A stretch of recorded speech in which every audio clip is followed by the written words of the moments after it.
Bonjour mes amis, que Dieu vous bénisse. Que Dieu vous bénisse abondamment, abondamment votre vie, ouvrant votre compréhension, illuminant votre compréhension. Parce qu'une fois que vous comprenez sa voix, sa parole, le Saint-Esprit, alors certainement que vous allez obéir, vous aurez le courage, vous aurez la foi nécessaire pour exécuter sa volonté. Et alors, profiter de la vie dans le royaume de Dieu. C'est ainsi que cela fonctionne, que fonctionne le royaume de Dieu. Voyez, beaucoup de personnes ont posé cette question. Évêque, comment puis-je faire la volonté de Dieu? Qu'est-ce que faire la volonté de Dieu? C'est quoi faire la volonté de Dieu? Une fois, Jésus a dit que l'œuvre de Dieu, c'est croire en celui que Dieu a envoyé. C'est-à-dire, par le fait de croire dans le Seigneur Jésus, vous vous livrez 100%. C'est comme cela arrive entre les relations. La personne connaît une autre personne. Aujourd'hui, plus tard, les deux seront ensemble, en train d'être dans une relation, c'est-à-dire vivant une vie comme s'ils étaient mariés. Pourquoi est-ce qu'elle s'est livrée à lui et vice-versa? Parce que il y avait un intérêt de satisfaction personnelle, désir personnel. Que cela soit le désir de la chair, le désir de l'âme ou de l'esprit. La personne a voulu l'autre personne, c'est-à-dire il y a eu un abandon. Cela veut dire croire. Croire n'a rien à voir avec la théorie. Croire veut dire se rendre à ce à quoi nous croyons. Donc, pourquoi est-ce que beaucoup de personnes n'arrivent pas à savoir ou à connaître la volonté de Dieu pour leur vie? Parce qu'elles n'ont pas le Saint-Esprit. Elles n'ont pas reçu l'Esprit de Dieu. C'est l'Esprit de Dieu qui nous guide dans toute la vérité, a dit Jésus. Quand le Saint-Esprit viendra, il vous conduira dans toute la vérité. Donc, la personne n'est pas encore en train d'être conduite pour faire la volonté de Dieu, évidemment, parce qu'elle n'a pas le Saint-Esprit. Mais là, la personne dit, mais évêque, je suis de l'Église, je suis ceci, cela. Vous pouvez être qui vous êtes. Vous pouvez être qui vous êtes. Mais si vous ne croyez pas en Jésus véritablement, vraiment, alors vous perdez votre temps. Voyez, faites attention. Voyez bien quelle est la proposition que Jésus nous amène pour ceux qui veulent hériter la vie, le royaume de Dieu, le royaume des cieux. Ceux qui veulent, parce que tous ne veulent pas. La plupart veut, mais ne veut pas sacrifier son ego. Voyez, Jésus a dit, si quelqu'un veut venir après moi, qu'il renonce à lui-même. À qui disait-il cela? À qui disait-il cela? Ici, le texte dit, alors Jésus dit à ses disciples, c'est-à-dire au peuple qui était en train de le suivre, au peuple qui était en train de le suivre jour après jour.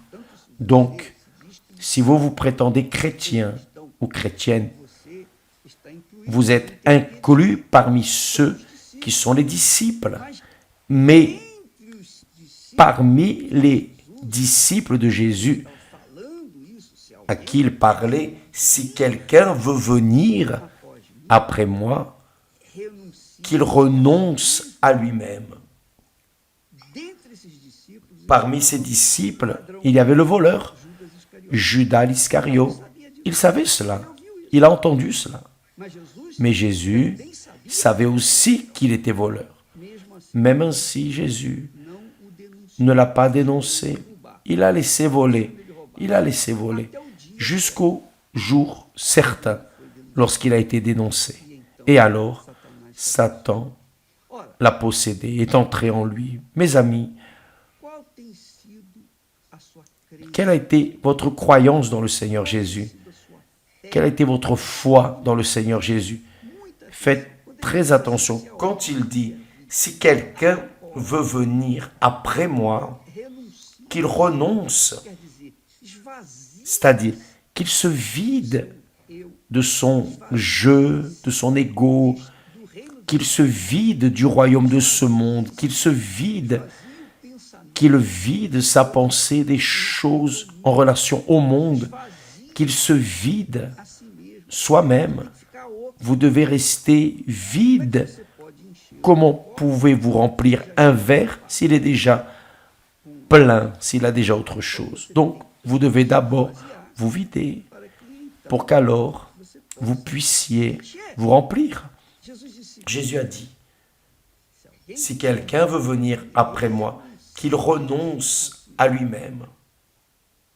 C'est-à-dire, si vous voulez réellement suivre Jésus en accord avec sa volonté, si vous voulez apprendre sa volonté et la faire, l'exécuter, si vous voulez hériter le royaume des cieux, le royaume de l'éternité, vous devez renoncer au règne, royaume de ce monde. Il n'est pas possible qu'une personne soit avec une partie du royaume de ce monde en elle et vouloir prendre possession du royaume de Dieu, des cieux. Ce n'est pas compatible, ça n'existe pas. Et c'est exactement cela qui se produit en relation à la plupart, malheureusement, la plupart de ceux qui se disent chrétiens ou qui disent croire en Jésus, qu'il se vide de lui-même, qu'il se charge de sa croix, c'est-à-dire qu'il paie le prix pour me suivre, c'est-à-dire il sera persécuté par les parents, par les enfants, par les êtres chers, les amis, il sera humilié, mis dans la honte, haï, il sera diffamé, enfin, il va souffrir les conséquences, parce que lorsque nous décidons de suivre la lumière, il est évident que les ténèbres vont essayer d'empêcher cela. Il est évident que lorsque vous décidez de suivre la vérité, l'esprit du mensonge, l'esprit de la tromperie va essayer d'obstruer votre parcours. Donc, Jésus a dit, il faut se vider, renoncer à soi-même, à ses volontés, ce que l'on pense, se charger de sa croix, c'est-à-dire assumer, rendre le témoignage avec sa propre vie. Ce n'est pas dire que l'on croit en Jésus ou parler en langues étranges, parce que la langue étrange est étrange. À quoi bon que je parle en langue étrange? Vous n'allez pas comprendre, ni même moi. Donc, vais-je perdre mon temps? Non, nous allons parler ce qui est nécessaire, parler ce que nous avons vécu et non seulement ce que nous connaissons ou savons. Jésus a dit qu'il renonce à lui-même, qu'il se charge de sa croix et qu'il me suive. Qu'il me suive. Mes pas sont des pas faits d'épines, de désert, n'est-ce pas? au milieu du désert, des pierres. C'est la réalité, ce n'est pas facile. C'est facile? Non, ce n'est pas facile. Mais qu'est-ce qui rend difficile, Jésus ou nous-mêmes? Bien, faites attention.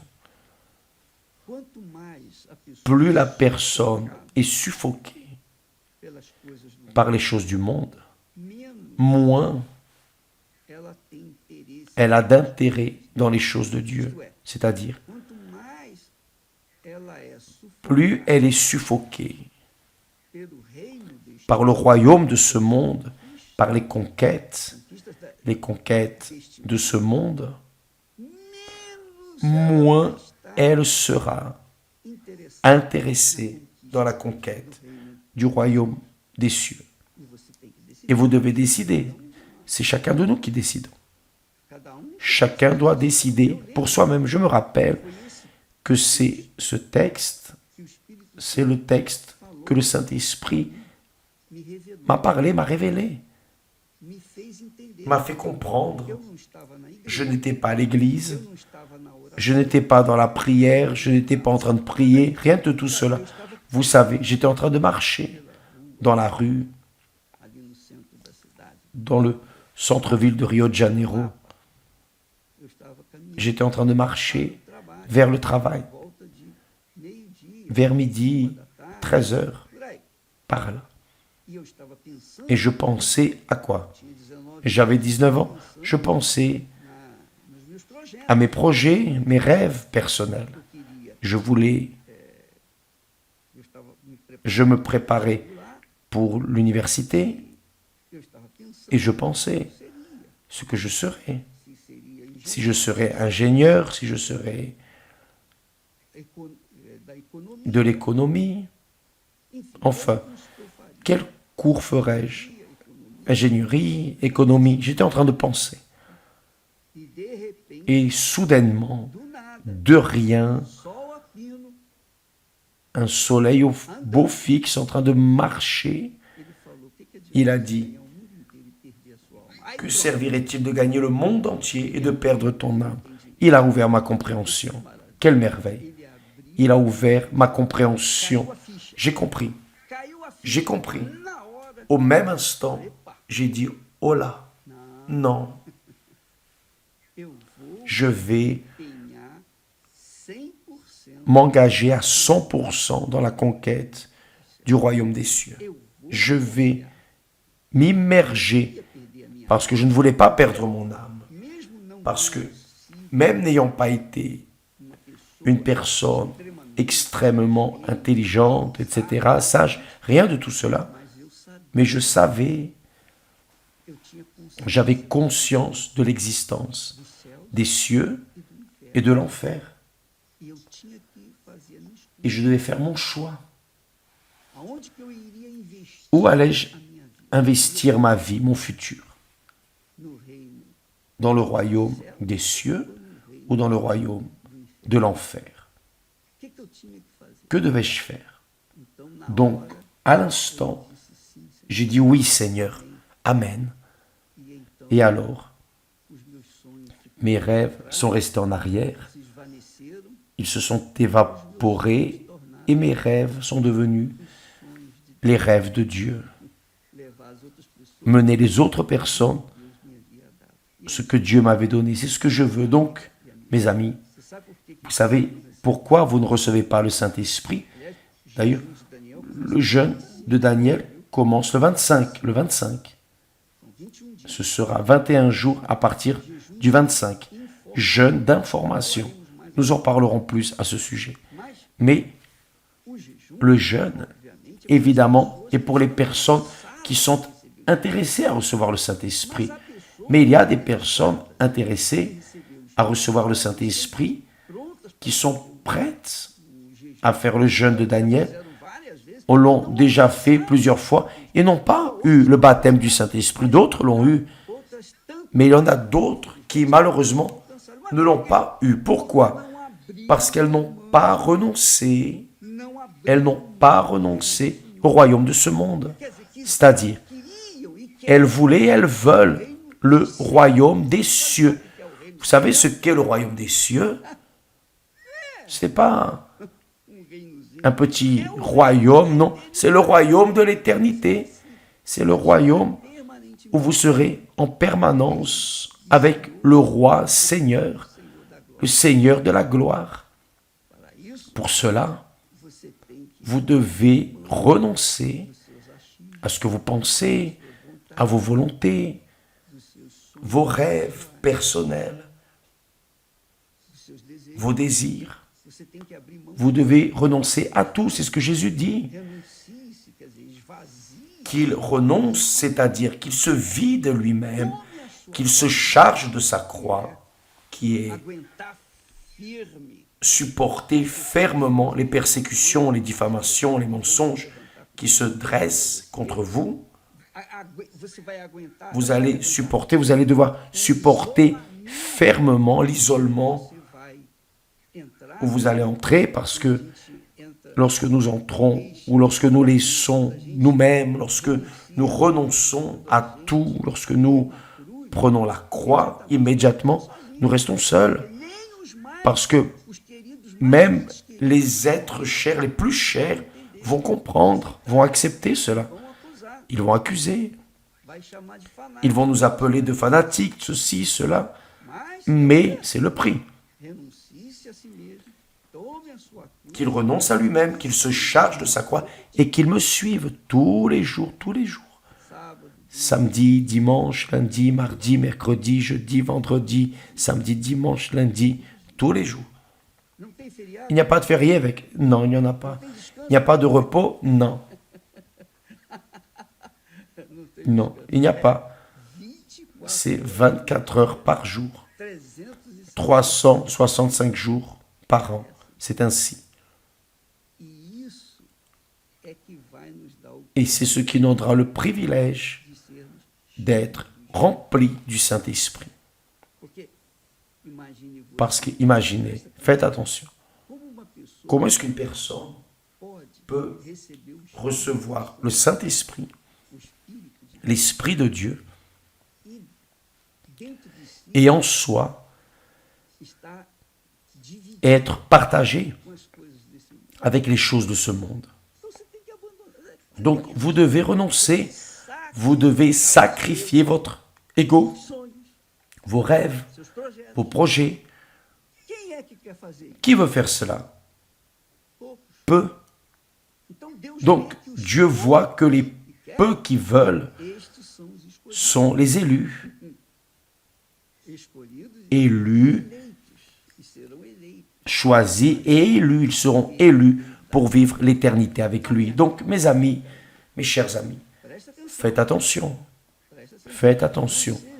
Ne soyez pas un disciple ou une disciple comme Judas l'Iscario, qui était disciple jusqu'alors, mais ensuite, à la fin, il s'est révélé voleur, menteur, traître. Donc, ne vous trompez pas avec la fantaisie de la religion ou de la religiosité. Ne vous trompez pas avec les émotions de la religion, même de l'Église. Mettez votre tête à penser et décidez. Jésus a dit qu'il renonce à lui-même, qu'il se charge de sa croix et qu'il me suive. Qu'il renonce à lui-même, qu'il se charge de sa croix et qu'il me suive. Point. C'est vous qui décidez la destinée de votre âme. Si vous faites cela, bien sûr, que le Saint-Esprit viendra sur vous et vous guidera tous les jours de votre vie. Il fera de vous une source qui jaillira pour toute l'éternité. Demain, nous parlerons plus à ce sujet. Que Dieu vous bénisse et à bientôt au nom du Seigneur Jésus. Amen.